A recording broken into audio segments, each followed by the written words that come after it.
Hey there, friends. Do you ever have one of those days when technology is not your best friend? Well, today was that day for me. I was interviewing my friend Julia, and thankfully it was closer to the end of our conversation than the beginning of our conversation, but unfortunately, my computer died at the very last few minutes of our chat. Regardless, we talked about some really great things about diversity and inclusion and leadership, so I'm sure that you will be inspired and learn a lot like I did from my friend Julia Satov from Cura Systems. So enjoy my chat with Julia. Friend, I'm so excited to talk to you. I was thinking this morning, in the last conference I went to, I saw you when we could actually hug and right.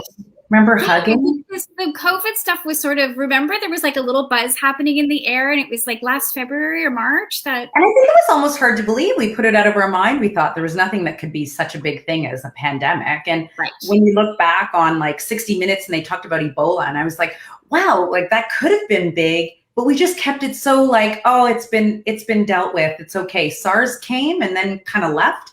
So I think we had that same idea coming that we weren't really adhering to it. And whoa, has it stopped us in our tracks? And who knew? I mean, we just had those whispers. But I remember sort of feeling a little uneasy, like at that conference. I was fine to hug you because I love you. But I was a little uneasy. Like we're all just sort of sitting in like close proximity and all these things about this, could it have, could I just sort of think of like the monkey from Outbreak? Could somebody have been? Oh my God. I was in denial. So I have this like extreme innate need to be free in every capacity of the word. So the idea that I wouldn't be able to like go out, balance life with work hard, play hard, travel. I was in denial, which I'm not normally, but it's really tested. It's tested what balance is supposed to look like in a very different way. And to be honest, it's made me a better like mom, a better person, a better worker, because you have to find in your everyday balance. And if it's protected by you as your person, then you really have to dig deep and say, if I can't do all the other things that I perceived as balance, then what am I doing now? So it's been a good reflective moment for me, I have to say. You say that because I just know you. And hi, Amy. Amy's saying, help my friend Amy. Because I know that you're like such a family mom. Like you are so like with your family, you're like right in there, and you're a go-getter. I've never seen anybody who's got energy like you. I mean, you're just always out there. It was like working out, play. You like you said, work hard, play hard. You're out there. Yeah. So everyone's had to sort of like, wow. And it's interesting. A lot of people say that to me, and I really love it. I used to say to people, if I could bottle up my energy and sell it, I'd pay off my student debt. But what I do think was interesting is that you can't keep that up. And that role model, I am all about not having women have to live up to any other woman. And what I noticed was exactly this narrative is, Julia, you do it all and whatnot. And what I loved about COVID, especially being a DE&I leader, was the ability to have a conversation to say, perhaps that wasn't the greatest either for me. And COVID stopped me and said, you need some calm time. So it was really it made me a better professional, because I didn't realize I was probably role modeling, not meaning to, but trying to live up to my own standard of doing everything. So I did some learning in that too. Well, that's cool. So I'm going to introduce you because we've already got right into it, right? Yeah. Who you are, because I already know you and I already know you're fabulous. So like if the people that are watching, this gorgeous gal and I met on a beach in Cuba and fell in love. This is true. And we just hit it off like a house on fire, because I guess we both are pretty chatty girls and pretty high energy and that kind of stuff. And our kids were the same age. And but that was a while ago. I mean, my little guys now, I mean, your boys are like young men now. And 16 and 14. Right. That was lovely, because I met your sister, and I always say that I'm in the business of people, but I truly love people. And when you meet other people, especially other like-minded, just open people, it's a wonderful opportunity when you travel. Yeah. Oh God, we had so many laughs. And like the kids, it was so fun because the kids could sort of go off and play, which I'm a little bit of a mother hen. I kind of like when Brady was little, I was always sort of like, so the kids sort of had, they had this sort of freedom. perceived idea of freedom when you and I knew exactly where they were. Because I love freedom, right? Mm-hmm. Mm-hmm. All right. So Julia has had quite an amazing career with being, you're now the global manager of learning and inclusion at Kira Systems, which we're going to talk about. And I pulled this from your LinkedIn that you're trailblazing how companies mobilize inclusion. And so you've got an undergraduate degree in philosophy, a master's in education, a law diploma, a certificate in professional ethics, and a certificate in data-driven decision-making. Holy pro. You're an internationally published author, a finalist for Ally of the Year 2020 Women in Tech. You've taught business executives at the University of West Indies on leadership, agility, and transforming to thrive. And I know you're an amazing keynote speaker, and you're a keynote speaker for the U.S. National Diversity Sophomore Summit on Diversity as Competitive Intelligence. And you sit on a governance committee for the board of for Ernestine's Women's Shelter, and you've also worked at Centennial College, the Canadian Bureau for International Education, and BMO. So now you're at Kira doing DNI. Yeah, doing DNI. Yeah. And I kind of wanted to lead off because I had messaged you before we started chatting today. I'm, like as a girl that's been born, and I'm like. We just did the genealogy of it. I'm like a 5th generation Canadian or 6th generation Canadian. And as a girl who's grown up in a very diverse neighborhood, I'm a Scarborough. Woo, go Scarborough. Go Scarborough. I see Marcus on here too. He knows Scarborough too. Right. Scarborough in the house, right? And so I grew up with such diversity, and it's so foreign to me when I find that my friends, other people that I know, especially my friends or my cousins in the States, that they don't live in such a diverse, like I think, what a shame, what a shame, what a sad state of affairs that you haven't, like my next door neighbor was Chinese, and my other best girlfriend down the street is Black, and my other girlfriend down the street, like it's just, I grew up with such diversity that I think I'm educated about diversity, but I know as a white girl, I have no idea. So I just sort of want to put it out there because I know that I have bias. I know it, and I'm glad that we're having this discussion. So if I flub up and I say something stupid, that you can call me on it. People can call me on it because I want to have these discussions. I don't want to be naive to think that just because I sound like a Karen when I say like some of my best friends were people of color, I don't want to sound like that person. But it's true. That's just the way that I was raised. It's just like and so it's bizarre to me. I've been in experiences where my best guy friend in high school, Black guy, always pulled over. I was like, Sheldon, why? Like, I never get pulled over. Why are you always getting pulled over? And those kind of situations where I'd come home to my parents and be like, what is happening with this? I would get so mad and stuff like that. So I definitely am glad we're having these discussions because it is naive for white folks to think that it isn't happening out there, like that racism isn't happening and that we aren't being as inclusive. Anyway, so having said that, having gotten all of my out. Don't worry, you're in good hands. You're in good hands. I know, you're going to take it easy on me. That you have been involved in diversity and inclusion for a very, very long time, long before it's now become this buzz term now, which is such a good thing. But you've been involved in this industry for a long time. So what made you choose to go in this route? Like, what made you go this way? It's always interesting when people say, what made you choose this route? But a couple of years ago, I'm 47, and I say a couple of years ago because I'm trying to play it down, but say 17 years ago, we didn't have dedicated resources in diversity and inclusion, and it certainly didn't get the kind of like sexy attention it gets right now. So I guess the best way to answer that question is that the path kind of chose me. I certainly was a precocious child, and I think that in an adult looks like tenacity. I was incredibly, I'm going to say argumentative, but I wanted to debate and have conversations about certain things.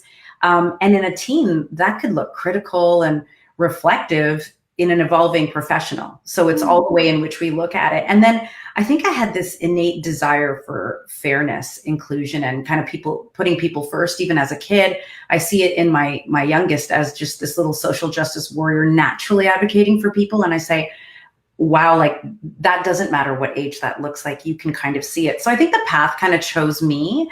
The needle for me though, has been threaded through kind of the legal field. Then you went to professional development and eventually led me finally, as all of the moons aligned, to what we have now, which is really full and robust positions for diversity and inclusion and organizations kind of dedicated to it. So how lucky am I? But the path has been kind of interesting so it found me, and I took it on. Well, you say, how lucky are you? But I know you as you're a very confident, I mean, you're beautiful. So of course everyone's going to look at you, but you're a very confident woman who just, your value. I just, like, the person that I met, you've always been so, and with kindness, and there's, all those kinds of things. So I don't think it's necessarily luck. I think that you've radiated that, and it's come full circle. So, okay. So with diversity and inclusion, has it been difficult? Have these discussions been difficult in the workplace? Because as I said, like, as a little, white girl, I'm not a little white girl, I'm an old white girl now, but as a white girl, it is like, I'm nervous about making the wrong step. Like, how are these discussions difficult? Yeah, I want to say, just in general, that when we talk about just understanding diversity and inclusion in the space, and especially look at the last couple of years, we looked at George Floyd, we've looked at, sadly, what happened with our Muslim community just recently and locally here. When we look at the state of Israel, which we see a lot of companies don't even want to touch and talk about, it's not a white person thing. So I really want to take that out of the conversation, because there's just so many complexities to diversity and inclusion where we all don't know what to say. Okay. So a lot of people who don't know me know my husband's Jewish. And so people might think I automatically side to one or the other. And not only that, I have that kind of post-colonial background understanding of it. And that still doesn't make it so I know, or I'm comfortable talking about it. So pushback is normal, because we fear that we're going to say the wrong thing. We fear we don't know. We don't feel it has a place in what we have to discuss. That's okay. So pushback is, like, historically been the experience that I've always been met with over the years. I have noticed, though, when we talk about kind of the 2.0 things that we do know, anti-racist training and whatnot, it doesn't matter what race. Like, I can't speak on the Black community. I am an other, trying to be an advocate and ally. But that's actually the point, is even if we talk about those fearful things like white privilege, if you're a D&I leader that's worth your weight, if you think about it, the point is, we're not doing blame, shame, or guilt. We want to advance those conversations to allyship and advocacy and how to support. And I have to say that people show up for that. The more you say those words means it's a responsibility we all have to do something, to recognize something. And it's not always publicly. So the fear also happens that, must we be public? Do I have to say something? So listen, like, a revolution has many lanes. And how you choose to do that sometimes is just sitting back and checking out 60 Minutes, or looking online and saying, let me educate myself on that. So, I really want to change that kind of conversation. It's not a white person thing. We're all in it, learning with all the nuances that are coming that I may not have any experience in. Well, thank you, because that is insightful for me, because I think I do have a bit of white guilt, right? Like, of like, how do I make this better? How do I not just sort of sit around and just, like, be complacent about it? I don't want to be complacent about it. Yeah. At the same time, I don't know what to do. I don't know what to say sometimes, and I'm mindful of the language that I use sometimes, because Americans might use, like, African American, but I'm like, so how do we use that? How do we use the proper terminology here when we're not American? And so it is tough I'll take my ownership for myself, when I'm doing my best to be as inclusive as possible, right? And be mindful of it. I think also the space that I have the responsibility of as a professional in this is to create the space where fear is okay to have, and let's deal with that. And that, just like you're saying to me, Leslie and I, when we chatted, she's like, I'm a little bit nervous about having this conversation, but that is exactly where you want to start, because you're saying, I'm not pretending to know anything. All I'm asking is, I want to know more. What a beautiful space to be in, when either you have privileges or not. And so that already, we're seeing an advancement in the evolutions that, at least I know I'm a glass half full. I'm certainly not a person who has their head in the sand. I mean, I see what's going on. But I think that's one of the things that it's worked for me in this space, was actually opening up to say, I'm not here to say this is wrong, or how you say that, or you've used something that somebody may think is politically incorrect. I'm not calling anybody out. I recently had a friend that had used the word, and pardon it, but colored. And I said to her, that has a lot of connotations in historical context that now we don't use. That's how you speak about that. She said, I had no idea. I'm so sorry. And I said, it's okay. Like, that's what we're here to do. Your intention was not to harm. Right. And so next time she'll call me and say, hey, look, I'm thinking of doing this. Like, what do you think of that? you've created this space for that conversation so that we're not always feeling, that's my responsibility, I think, in being on this path that apparently chose me. Well, and so it's okay to use the word people of color, but just not, because there is. And I think that's, what's beautiful about it is when we talk about specific, like when people say I'm colorblind, right? And I say, I know where you're heading with that, but people don't want to not be seen with their color. I mean, we're talking, and one of the things I'm able to do is speak on my community because of my color, which is an amazing card that I get to play. And get that chance when this card before was never able to be on the table. And it's okay. So let's recognize color, but rather than, depending on how we say it, like all communities, or saying, the Black community, the Indo-Caribbean community. And if you don't know, say, what is the right term? Because I care so much about respecting, but I just hear so many things. Yeah. Like, let's sit in that space, right? I used to joke, like, with some of my friends growing up, of like, this is a stupid white girl question. I'm sorry. Like, I'm going to put it out there because I don't know. And so I mean, my friends would always have, like, they would realize that I was coming from a good place. Right. But I'd ask the questions. I'd be like, tell me about this. And so, again, I didn't want to seem like I was ignorant. I mean, I am ignorant. So am I about a lot of things. Yeah. But it's like, help me understand a little bit better and call me on my nonsense. Like, if I say things that are inappropriate, please tell me that I'm being inappropriate. In a kind manner. I mean, I think that's what builds the trust of someone saying, there's some people, and that's okay to say, it's not my responsibility to educate you. It's your responsibility to educate yourself on what's going on. And I claim that space because they're saying that, and they're saying that's psychologically exhausting. That's the capital exhausting to me. But I think, my role being in a D&I leader means come to me and let me support where you can learn or educate on that. And if I don't know, I'll tell you that, and that's okay too. Yeah, it's nice. I went to it was a while ago when we were still hanging out and stuff like that, and they have, like, Lean in Canada has a panel for men about how to bring in inclusivity, and it was it was a very interesting. Yeah, it was really great to see these like strong men, because they're walking into a room like of a few hundred women that are sitting there like, you know what I mean? Like, okay, go guys, and it's like, oh, you're in the firing squad. But the fact that they're there and they show up and they want to be a part of the conversation and want to drive things. And one of my clients, Franklin Templeton, the CEO there, is very much involved in diversity inclusion. He wanted to make that very prominent on his LinkedIn profile. And I was like, I love it. This is amazing. Like, let's go. Let's continue to drive this. Yeah. And that's the place, right? Like, he also has, like, a power dynamic being at that level, right?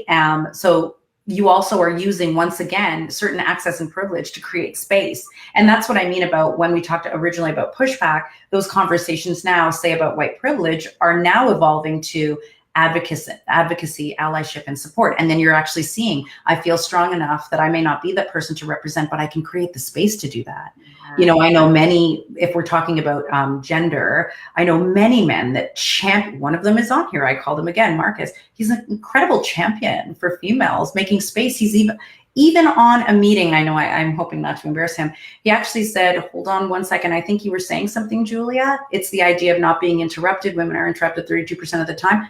I have 2 boys at home and a husband. As much as I love them, this does happen. All I wanted was the ketchup.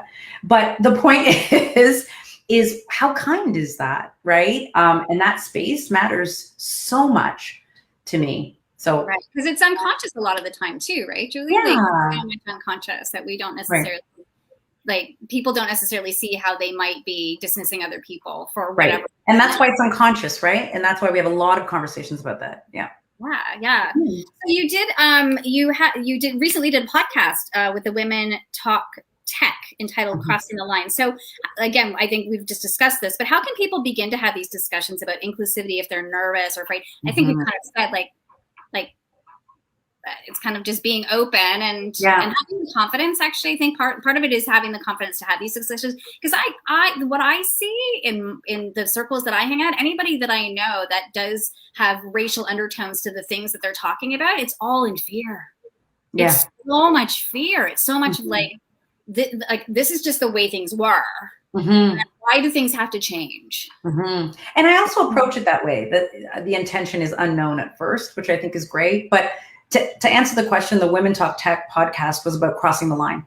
And I think I'm going to answer kind of two questions folded in there, which was how do we have those conversations? And one of them was about vulnerability. And I think we talked a little bit about that, whereas I don't really know, but I want to support. Some of the things that I've done internally where I am currently was actually creating something saying, depending on the event that's happening, we may be from aware to active to an advocate. Like, where are we? Where do we stand? And what are some tips? Sometimes the tips, once again, is the idea of just educating myself. That's how I'm here. But you start at this place of vulnerability, no matter what level or industry you're in. Curiosity to learn is an excellent foundation for, becoming this person of inclusion that's safe to come to. And then talking about the podcast, which I absolutely love. It's one of the things I talked about was courage, organizational courage. It's the other C-suite word. And just championing a lot of work, I think really is important, but I can work as hard as I like overwork. I can influence and inspire others that can walk with me. We can have a powerful EREG. You can have many committees, but if you don't have executive and leadership buy-in from the top as a priority, it just remains a project. And crossing the line was, how are we able to cross the line in organizational courage to make this a priority? And then it was like, also very literal, which is the idea of the boardroom itself is often kept for big decision making. And although you can be communication and transparent about what's happening, the idea is we need, as D&I leaders, to actually cross that line and be in that table. And also, if there is a voice that we're advocating for of our employee base, they need to be there as well. Because once again, as a D&I leader, I don't speak for every community. So why not have an employee of that community cross that line when we're making decisions? So it's a pretty powerful thing. I love the word crossing the line, and the Women Talk Tech talked a little bit more about it, but that's a great kind of like, little mantra in there about, my rah-rah. Yeah, well, absolutely. And I another client that I had who's a very senior leader in media, one of the things that she enlightened me about is, and she's focusing now on empowering women in media, because it's the people who have the purse strings or the pockets or however you say it, the people with the budgets really control the power. So you maybe have those people at the table, but if you don't have the money, there's like a little different, there's a bit of a different dynamic there. So it's interesting you say that. When I jumped off of academia and I went into the finance, which is considered a very like systemic, colonized, right, institution, a lot of people in the very deep D&I space was like, wow, that's a little corporate-y and kind of like a sellout kind of way. Not that they said that, but that's like kind of the essence of it. But my point was that I had seen in the last couple of years, the banks really advancing great work, at least from the outside, but they also had the money to put behind it. And I thought that was one of the reasons why is the purse strings means rubber hits road. And we can actually do things. Not everything's perfect. Not any industry is perfect, but that's an interesting example that you brought up, and one of my experiences in my professional career. Yeah, it is interesting, and so it's kind of it's good to see that this is, at least we're having these discussions. And so here's kind of a personal question, but I did send this to you in advance, so you wouldn't get this. So as a person, pardon me. Blindsided. Yeah, exactly. So as a person of color, have you ever had to face diversity issues, like either personally or professionally? I loved that you said, I was like, whoa, I don't even know if anybody would really ask me this in a podcast. Oh, really? Because that was something I was nervous about asking too, is like I've been an external participant to see it happen. As I said, like when I was in high school, I've seen racism with my own two eyes. But then I'm like, but is this, like, anyway, it's a whole bigger discussion. So I'll just let you finish before I start going in. Yeah, I love that I actually had to think about it, because I've got like grade school stuff where you get called names, and sure, that's racism, but I think you were looking for something more complex. I have to say, and we've had I've had different conversations with different people when I've done any consultation work or whatnot, is like, well, that's racist. I said, sometimes, it's what the outcome was, but the intention we have to get behind.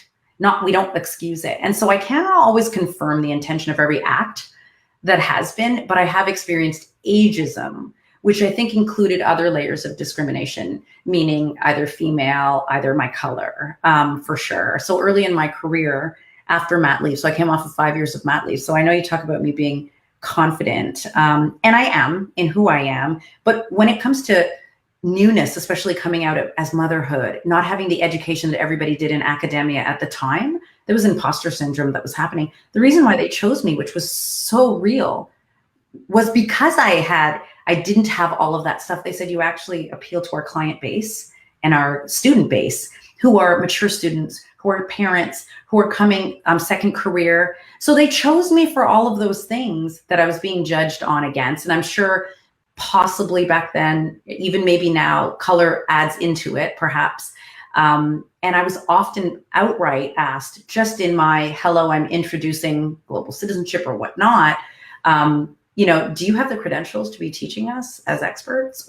And that's okay. Like, this is what happened a long time ago. Or, you know, I'm an expert. It's not really okay. But so for me, I was never personally offended because I knew what it was. So when you give language to something, you know where it's operating from. I don't allow it.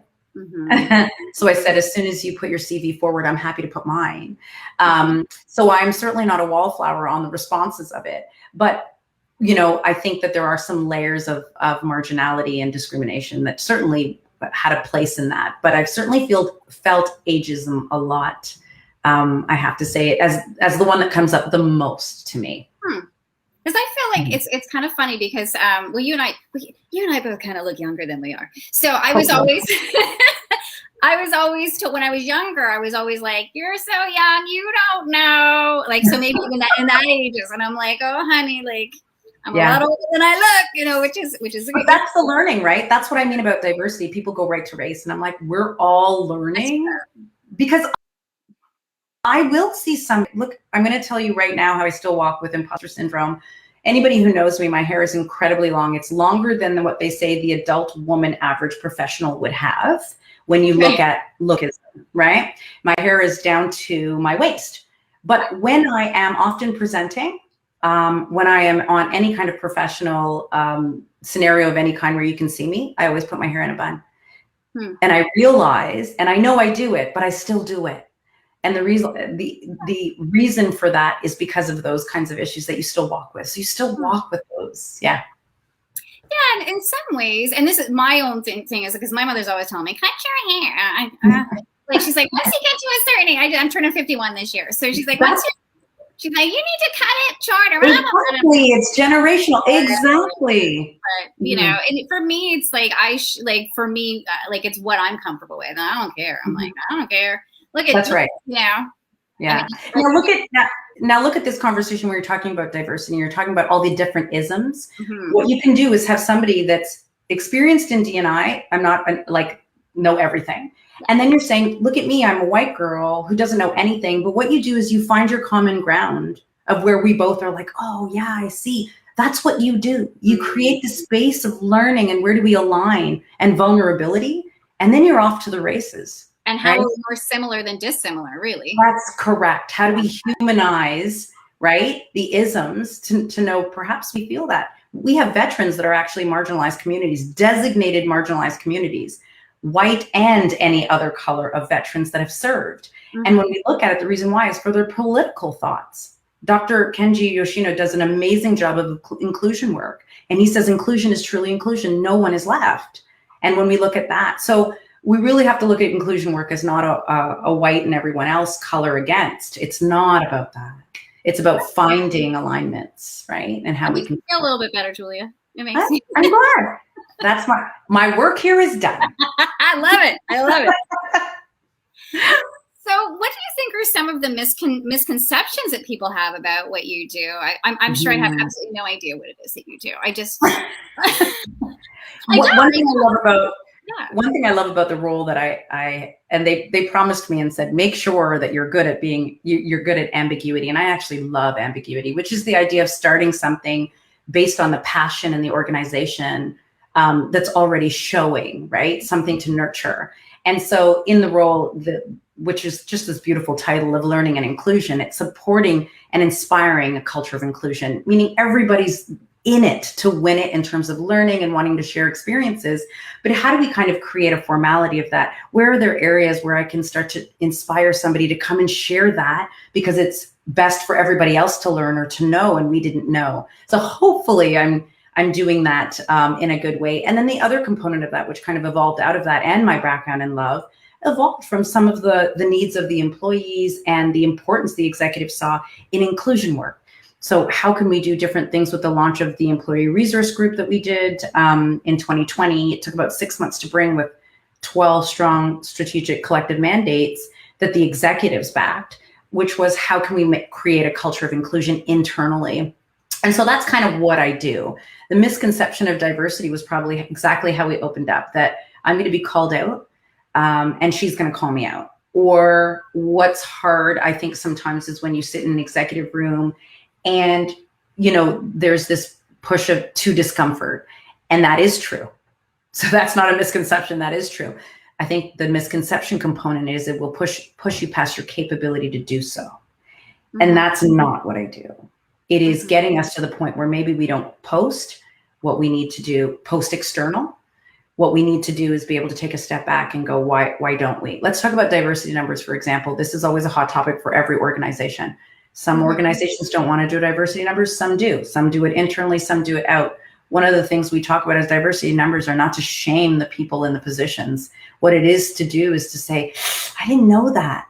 Or say you already know that. What it is to say, so how can we do better? Because sharing it even internally means we stand in that fire with everybody and saying, we got to do better together. That's okay. So the misconception of what I do is that I'm going to push you, or we're going to be, championing you way out of your comfort level. And it's not. We're walking side by side to do better. Yeah, because okay, that makes a lot of sense, because as you were talking about that too, I think I've had a few discussions with, I know I've had a few discussions with men that I know that are in those senior leadership roles, that now that the women are in the offices and things like that, and because of the Me Too movement and because of, then they're like, can I say you look really pretty today? Is someone taking offense to that, or is that me being nice? And they're like, I don't even know what to do anymore, because some things, because I mean, you and I are both flirts. We would go and be like, hey, how you doing? You look so cute. But you think there's men now that are like, is that crossing the line? Or were women going to be like, I didn't show up here looking cute for you. I did this for myself. And it's like, do I do it? Do I not do it? How do I have these discussions? Are you facing any of that, with To be honest, I've heard it not internally in more professional settings. I've heard it actually from friends. So that doesn't mean internal settings. Maybe they're afraid to say, but I don't see that happening often enough. If anything, it's more unintentional microaggressions that may happen, but not with the Me Too movement. I think there's been a sensitivity that if you're not sure to say, don't say. And I think that goes both ways, because I also say, like, I tend to want to say, if we're in a very relaxed environment and say we're meeting at a conference, I would say to somebody normally, even a male, wow, you clean up nice. That's really nice. But now that's probably not what I would say. And I don't feel sensitive about it. What I've said is perhaps that's just not what we need to say right now. And that's all. It's just this sensitivity. I know people find it really, really difficult because they don't know any other way to express endearment. And so that's okay. We just find different ways, right? So think about it now. It used to be, hey, you've got a nice set of gams. And that used, which is legs for anybody who's way younger than me. But we don't say that in the environment. It now was, wow, you look great. So now it's changing to something else. But I think that's just the pendulum needs to swing, and it often does, right? When we look at, a lot of times people talk about affirmative action and how it failed and it wasn't. I understand what you're saying, but the pendulum needs to swing for us to find this balance. But if it was all the way one way, and it's got to swing all the way one way before we figure it out. So we've got to endure this discomfort and unknowing till we get to here. And well, thank you for that, Julia. That's really insightful, because you're right. Those conversations are difficult, and we're in different generations, right? We have people that are still sort of like, well, that's just not the way we did things in the past. But, and that's always the way that it's going to be when you have multi-generations in a specific work environment, in any kind of social environment, really, quite frankly. And having those difficult discussions with people that, well, that's just not the way I was raised. Those conversations. I've had a couple of things, though, that it wasn't like, I could say that it wasn't, and I could always give those, like, that's the thing, right? Is that I'm really comfortable putting myself on the spot of, this is the fail, Right. or this is where I can see what you're saying, or, hey, I grew up like that too, I get it. Right. Or how do I be like sweet to you without offending you? You know, and that's okay. You can also say that. And I think that's, you know, where I've really grown as a professional in the work of D&I is standing in the fire of not being the expert, but actually sharing in the vulnerability and unknown with other people. What's kind of neat too, Julie, I've noticed with my own kid and even with my college students is they'll call me out if I say something that happened to be a colloquialism when I was younger, like something that I mean completely innocently, but I'm not going to say them. But there's terms that I have sometimes said, and then I want to, I can't believe I just said that. They go, no. Like they won't just let it slide. Like my kid will call me on stuff when I'm kind of even just being playful here in the house and saying something that, you know, they weren't racial terms. They were just sort of terms about, whatever. Oh, they're not racial terms. I'm like, yes, I know you. Like just putting it out there. You're so amazing. Yeah. So again, I'm kind of going into that like, you know, but I have said things that were inappropriate that my kid will be like, Ma, you can't talk like that. Like you can't say those words. And it's kind of interesting and neat because even if I'm being playful, he's like, I'm not having it. I'm not. And there you go. You have an advocate who just by design, the social narrative has changed, which is why we're able to say if we're of that community that's marginalized, or if we are of a dominant community and being advised of, is the narrative has changed. Now it depends on the community. It depends on the geography. It depends on the country and the culture and the citizenship and what we have, I have to say, that comfortability. But I do think the narrative, I'm going to keep it to Canada and in certain organized, because we can already see that nation and harm and hate that still continues. So I don't want to just blanket Canada. It's very systemic here still. But at least at least we're seeing some of the open narratives happen. Yeah. And I don't think I was ever more like growing up, as I'm sure you have, going back and forth to the States a lot, I kept thinking, oh, we're just the neighbors to the north. But in the past 2 years, I really realized how different. I know that's a whole bigger picture story that we don't necessarily want to get into. But I am shocked a little bit, I guess, again, because I have grown up with being in an inclusive environment, being, you know, even though I'm a white gal, I was there wasn't as many white people in my class as there were non-whites in my class. And that's what I grew up with. So that to me is just, doesn't everybody else have that experience? And then to find out that, you know, the cultures in very, like, especially like, let's say New York City, where my cousins are from, that the pockets are, oh no, the people of color live in this area, and then the white people live in it. And I'm like, wait, we're talking 20, you know, we're talking 2020s here. We're not talking like, it just, to me, is just, it's just strange. It's just strange, but you know, what are you going to do? And I just didn't realize how different the two countries were. And I know Canada still obviously is a very long way to go. We're certainly not immune to the crap that we do, but and you know, but I think, I don't know, I'd like to think that the Canadians seem to, at least my friends, my circle of friends, want to hold other people accountable for bad behavior. Insofar as like things that have happened in the past, we're like, I just see so much, especially going on with the Indigenous communities now, and people like rallying and supporting that community too. You know, it's nice to see that, you know, that when we hurt, like when other people hurt, that we hurt with them. Like, if that makes sense, like.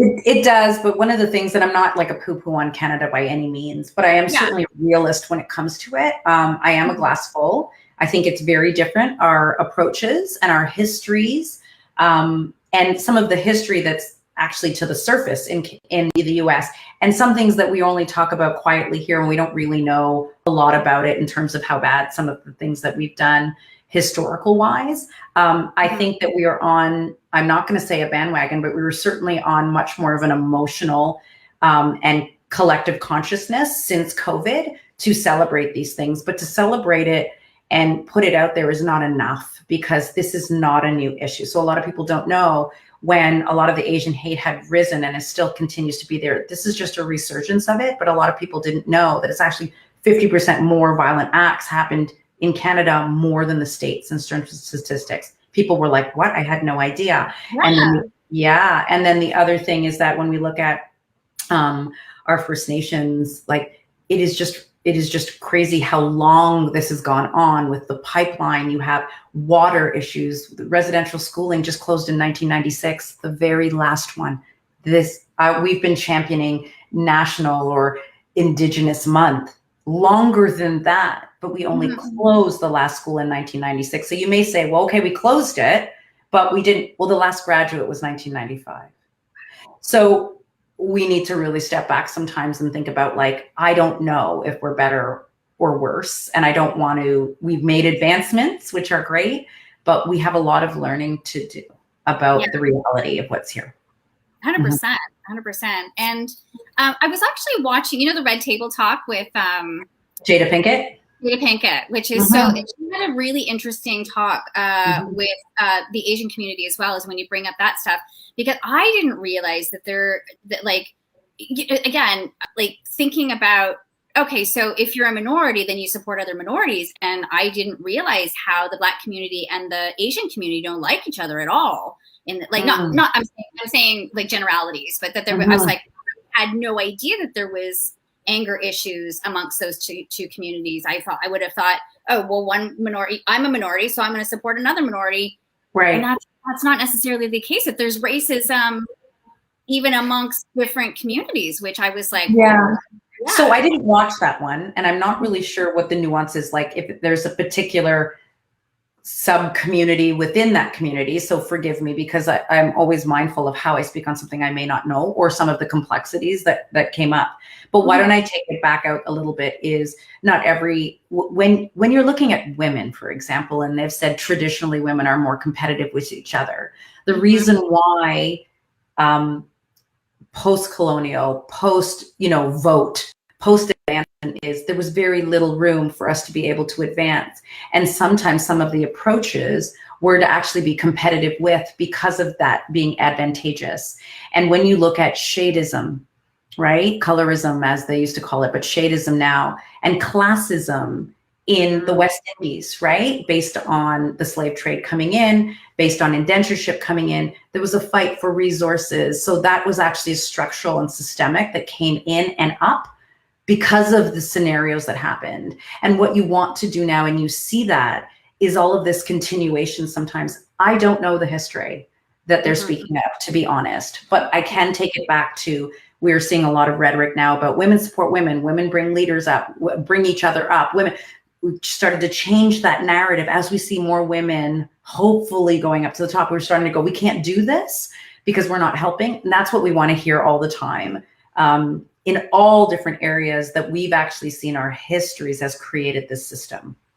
And it's interesting that you brought that, because a friend of mine, and I just, this metaphor that she said, just kind of like, oh my gosh. She said sometimes some women, to your point, like when they climb the corporate ladder, they'll pull the ladder up behind them. And I was like, whoa, like that's interesting, because I've worked with some of those women. I've worked with some of those women who want to keep the other women down, and the competitiveness and all that other stuff. And I find, as we know with bullies, it's the hurt people. It's the people that have insecurities that don't want to help other people rise. Yeah, that's tough. I am happy to say, like, I had done it was Women in Technology. I had done for the Women IT Awards, and I had done a fireside chat. Well, it was not a fireside chat, sorry, it was like a conversation and presentation. And I was so happy to see that rhetoric change right across the board. And it was women supporting women, and you have more of those. It was attended by 500 people. And we're seeing more of that. And I'm hoping that, as Mandela says, right, the one match, shines light on so much darkness. And after a while, it's going to change. So it starts to emanate. But it's important that when you're trying to understand, when people do something, you have to understand the history where it comes from. It doesn't excuse. What it does is educates us to say, how can I take away this feeling of threatened so that they feel they can build together, right? And are you noticing too, and this is kind of, I don't know if this goes beyond, because I didn't ask you this question ahead of time, but it's where my brain is going, noticing that brands are now embracing this. Now company, organizations, brands are hopefully starting to embrace a little bit more, like the Dove natural beauty and bringing in people, bringing in a diversity into its advertisements, into television, things like that. I think that it's also doing a lot for. Yeah. At the Sophomore Summit, I actually spoke about diversity as competitive intelligence, and not to water it down by any means, and sanitize diversity. What it's saying is you're going to be left behind if you don't really get that this is actually a part of the talent labor movement. I talked about Johnson & Johnson, and in, I can't remember, it was 21 or 1920s. I think his name was Herbert. I can't remember his last name, actually realized that his wife was getting a lot of cuts. And he was like, this is ridiculous, and tried to bandage her up. And she found it was really ridiculous. And she took them off in the kitchen. She got a lot of cuts. So then he was actually an employee of Johnson & Johnson and actually created the bandages. And so if you look at the bandages, it took 100 years for them to now launch the different colors of bandage for our skin. Well, we've actually had like the Tulsa Massacre. We've had civil rights movements. We've had Martin Luther King. We've had many, many evolutions and speakers and advocates that have been very, very like public political figures. Why didn't we do it then? So right now is becoming this revolution, is what I talk about. And I think that's super important. Same with Lego, just launched female scientists. Well, we actually have a female scientist. Out of all the Nobel Prize winners, 91 of them, only 4 have won it twice. 1 was a woman, and she won it in 1910 and then 1913. So you're only not doing it now, women scientists. It's because now you're going to be left behind if you don't do it. So let's do that right. Yeah, absolutely. Because people, their wallets are they're voting with their wallets for sure, and organizations. And I do notice that. And I, as someone who really wants to empower people in the offices to become brand ambassadors, provide these opportunities to share these great stories, right? And I think that there are organizations out there. Another friend of mine who works at McDonald's was able to tell his coming out story and that kind of stuff, and being able to do that in a corporate forum and in a professional way, and being able to do that, I think is a way to go, right? Like, I love to see that that's happening, that there's, let's come away from the fears of just, being inclusive and telling stories for sure. And it's not that it's it's not altruistic, but there's a reason to be able to create that space as well, because they're being competitive. So they're saying we have the space to do it. I think it's incredible for us to learn, but it's also meaning that we are demonstrating we're diverse and having those conversations. So it's twofold. And I think only now, that's what I mean by competitive intelligence, is you're falling by the wayside if you're not creating these spaces to do so. So that's actually a really wonderful thing that's happened in the last couple of years. And I'm sure that I've read, and I'm terrible with keeping numbers in my head, but I'm sure that I've read that having a more diverse leadership, like all that inclusivity, is better, not only just from the bottom, like it does financially, because you have more people at the table that provide more perspectives. Have those conversations is only going to lift the entire community up as and the organization itself.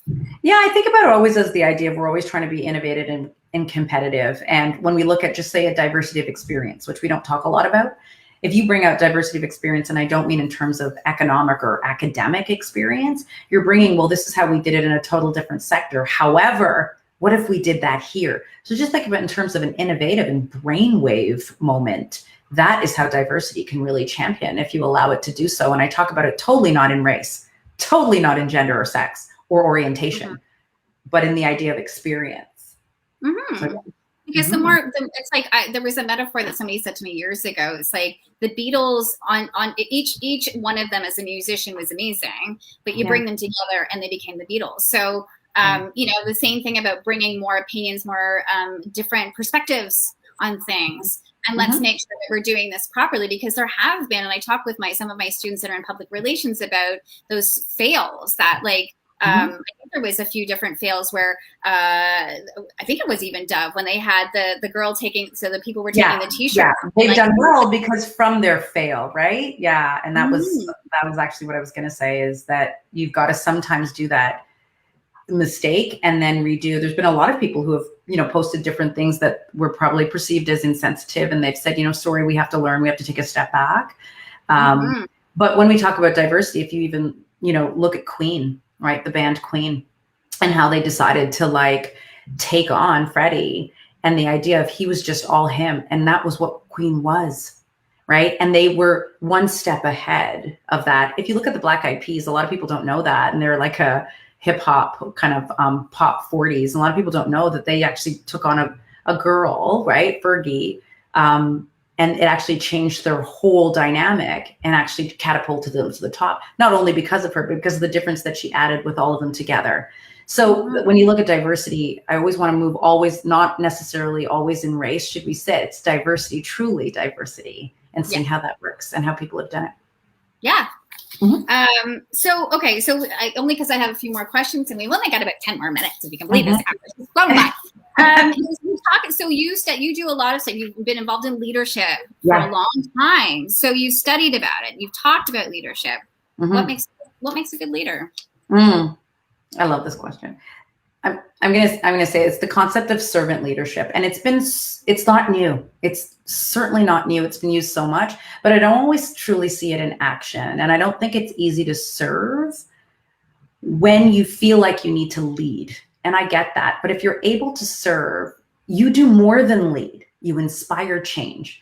You promote self-efficacy of others. And essentially, you're changing the culture of the organization. Servant leaders often have others that are speaking about them and their leadership. And I think that is, really, really undervalued and underutilized. If any kind of leader I'd like to be, I would like to be servant leader. I actually saw now I'm forgetting her name. She's a political figure, very, again, young, but fantastic and powerful. I can't believe I forgot her name. And they were making fun of her because she was a waitress before, and they were saying, you need to go back to waitressing. Yeah. I know those initials, AOC. Yes, AOC. Yeah. Well, forgive me if she ever were to see this. Hopefully she does.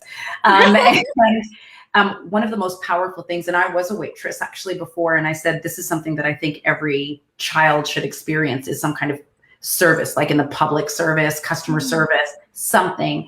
And she said, my job, even in what I'm doing now as a public servant, is to serve. So telling me to go back to be a waitress is not an insult to me. And I thought, how powerful. And I posted it on my Twitter. And all I put was this. Like this. And that is a couple of weeks ago, months ago, before I even knew you'd ask me this question. So servant leadership is definitely what I would say I don't see enough of. But wow, when you do it well, people are talking about you. 100%. Alexandra Cortez? Yes. Okay. Oh, I'm so awful. I'm good with numbers, not with names now, but okay. I'm the opposite. I love her. Yeah, and I 100%. And the leaders that I've interviewed, oftentimes what they'll say to me too is, because I'll say, what kind of a leader are you? What kind of leadership do you want to, do you represent your leader? Do you want to represent yourself as? And they'll say, I want to train the person to take over my job. Right. But how are you going to do that? So what type of leader does that? That's my next question. What type of leader does that? I'm going to create the safe space for you to fail forward, get up again. I'll protect you. Right? Do I have the ability to do that? Put myself on the line for that? Do I have the executive sponsorship to say, this is what I'm trying to do? Do you mind letting me do that and supporting me through it?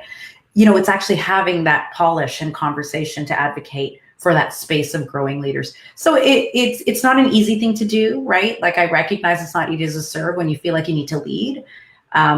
And maybe that comes with time, wisdom, experience. I don't know, just chutzpah. Maybe just we're born with a lot of chutzpah. But so I'm not saying it's necessarily easy, but when you get your groove of it, and I'm certainly hoping that I get my groove more and more as I go, because it feels great. It feels great. Yeah, and those leaders, and those ones that I have worked with, because I've been asked that question, the leadership, and the ones that I've been most inspired by are the ones that, to your point, have motivated and inspired me. They haven't been the micromanagers. Right. They've been the ones that have allowed me to fail, have said, let's learn from this. Didn't shame me for it, brought to my attention if I'd made a mistake, and then moved on and didn't keep going, well, you remember when you screwed up that time. You remember when you that. Yeah, that's it. Those are the ones that I would stay till, whatever hours of the night. You need me to stay, I will bend over backwards. I will do whatever I can because you inspire me to be a better version of myself. And thus leading, right? When someone wants to do the work for you, thus leading. Yeah. As opposed to the micromanager who's like, you did this wrong, you did that wrong. Yeah. Or not even to that extreme, but just the traditional leadership. And there's nothing wrong with traditional leadership. It's just we need to be more. We need to be more when you ask, what makes a good leader to me. Yeah. Yeah, and I guess in the fine line too in leadership is some people need to have a fire lit underneath their butt, and some people just need to be inspired because it's finding that right way of being able to do that. Yeah. And I couldn't be the person to be like throwing the hand. I couldn't do it. I would. That's why I don't have employees. So I'm not a bad guy. Like I always. But you inspire in other ways, right? Because you can be a peer leader too, right? And you certainly inspire in other ways. So I see that for sure. That's my goal. Even being a mom, I have to be a leader, right? But I realized I just said to myself the other day too and I probably even said it to my kid was like, my job isn't to be the boss of you. I mean, I am the boss of you. Like but that's my job is to be your Sherpa. I said like, I love it. It's like guiding him, right? Because as we know, like if kids want to be shady, they're going to go off and be shady. We were kids once too. We know what it's like. If you want to hide stuff, you're going to hide stuff. And the same thing goes for employees. If they want to do stuff and they want to screw around and all that other stuff. But for me, it's being that guide and being sort of that beacon to make him feel like he can come to me to talk to me about things. That's right. And that it is that supportive place that if he's struggling with something, he can come to me and I can provide him insights. But as I said, like if he wants to do shady stuff, he's just going to go underground if I tell him he can't. But that's just the way I. Yeah, but it's well said, right? Like well said in terms of that's who we're trying to be, even in our professional lives or as friends, right? Is to serve, right?